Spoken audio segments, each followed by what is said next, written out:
ಮುಂಚೆ ಮಂಗಳೂರು ಸ್ಟೈಲ್ எப்படி செய்யலாம்னு பார்க்கலாம். ஒரு டேஸ்டியான ஃபிஷ் பொரி ಮುಂಚೆ இதுக்கு கேரளா ரைஸ் காம்பினேஷன் சூப்பராக இருக்கும். எப்படி செய்கிறதுன்னு பார்க்கலாம். ஒரு கடாய் எடுத்துக்கோங்க. 2 டேபிள் ஸ்பூன் தனியா,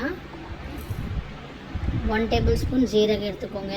ஒரு 1/4 டேபிள் ஸ்பூன் கடுகு, ஒரு கொஞ்சம் வெந்தயம் எடுத்துகிட்டு, ஒரு 10 காஷ்மீர் சில்லி எடுத்துகிட்டு ஃப்ரை பண்ணிக்கோங்க. எண்ணெய் போட்டு ஃப்ரை பண்ணுங்க. ரொம்ப ஃப்ரை பண்ணக்கூடாது, கொஞ்சம் ஸ்மெல் வர வரைக்கும் ஃப்ரை பண்ண போதும். இது நல்லா ஃப்ரை பண்ணிக்கிறேங்க. ஹை ஃப்ளேமில் வைக்காதீங்க, லோ ஃப்ளேமில் வைங்க. இந்த மாதிரி ஃப்ரை பண்ணிட்ட உடனே ஒரு மிக்ஸி ஜாருக்கு மாற்றலாம்.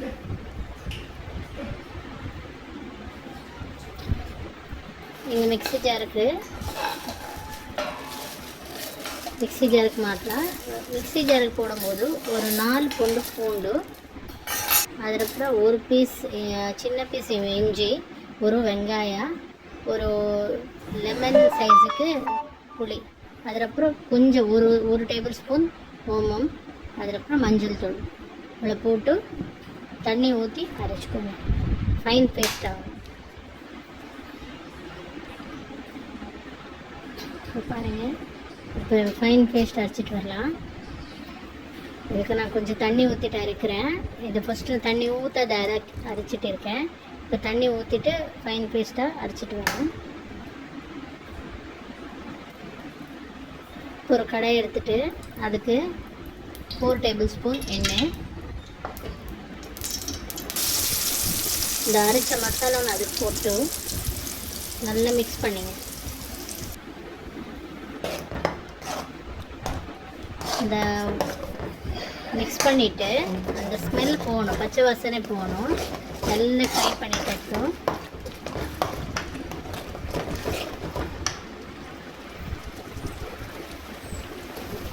கொஞ்சம் எண்ணெய் எல்லாம் மேலே வரணும்.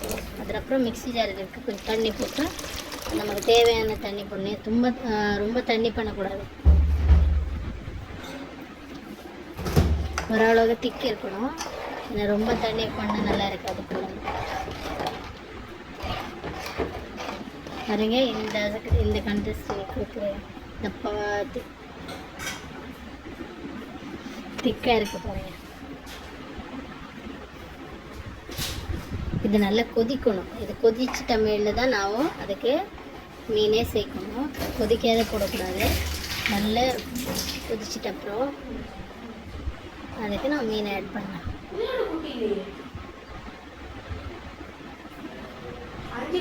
கொதி வருது பாருங்க. கொதி வரும்போது 1 டேபிள் ஸ்பூன் சால்ட்டு, ஒரு 1.5 டேபிள் ஸ்பூன் போடலாம். சால்ட் போட்டு நல்லா கொதிச்சிட்ட அப்புறம் இந்த மீனை ஆட் பண்ணணும். க்ளீன் பண்ணி வச்ச மீனை அதுக்கு ஆட் பண்ணணும். இப்போ கொதிக்குது பாருங்க. இது சால்ட் ஆட் பண்ணி பாருங்க.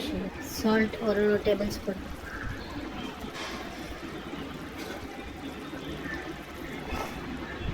சால்ட் போட்டு நல்லா மிக்ஸ் பண்ணிங்க. மிக்ஸ் பண்ணிவிட்டு இப்போ இதுக்கு நான் ஃபிஷ் போடுவேன். ஸ்மெல் எக்ஸலண்ட்டாக வருது, நல்லா டேஸ்டியாக இருக்கும். இதுக்கு கேரளா ரைஸு போட்டு செய்யணும், இன்னும் டேஸ்ட்டாக இருக்கும். சரிங்க, நல்ல பபிள்ஸ் வருது, நல்லா கொதிக்குது. ரொம்ப நல்லா கொதிக்கணும். இது கொஞ்சம் கொதிக்கும் போதெல்லாம் போடாதீங்க மீன், ஏன்னா அது அவ்வளோ நல்லா இருக்காது. அப்புறம் தண்ணி நிறைய ஊற்றக்கூடாது, இவ்வளோ தான் இருக்கணும். கொஞ்சம் கிரேவியாக இருக்கணும். அது கொஞ்சம் குழம்பு மாதிரி ரொம்ப தண்ணியாக ஊற்றிட்டா நல்லா இருக்காது. நீங்கள் பாருங்கள், நான் க்ளீன் பண்ணுற மீன் வச்சுட்டு இருக்கேன். இந்த மீன் நான் அதுக்கு போடுறேன். இது பாங்கடா மீன் எடுத்துன்னு வந்திருக்கேன். அது இப்போ போடுற பாருங்கள், ஒன்றா போடலாம். எண்ணெய் போட்டு நல்லா கொதிச்சிட்ட அப்புறம் இந்த மாதிரி எண்ணெய் கொஞ்சம் மேலே நிற்கும். இதை நீங்கள் போட்ட உடனே நல்லா கலரக்கூடாது, கலரிட்டால் மீன் உடஞ்சிடும். இந்த மாதிரி கொஞ்சம் லைட்டாக மிக்ஸ் பண்ணாலும் போதும். இப்போ இது கொதிக்கும், ஃபுல்லு வெந்துட்ட மேலே கொஞ்சம் ஒரு இஞ்சி சின்ன பீஸு ஒரு பச்சை மிளகா கட் பண்ணி கொதிக்கிற குழம்புக்கு போடணும். இது மீன் எல்லாம் வெந்துட்டு அப்புறம் தான் போடணும். லாஸ்ட்டு ஸ்டேஜ் இறக்குற ஒரு 5 நிமிஷம் முன்னாடி போடணும். இது பாருங்கள் நல்லா கொதிச்சிச்சு.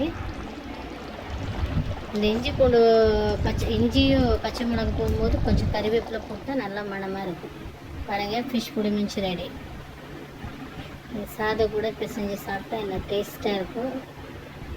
ஆனால் தண்ணி அதிகமாக போடக்கூடாது. இந்த மாதிரி கிரேவி தான் இருந்தால் டேஸ்ட் அட்டகாசமாக இருக்கும்.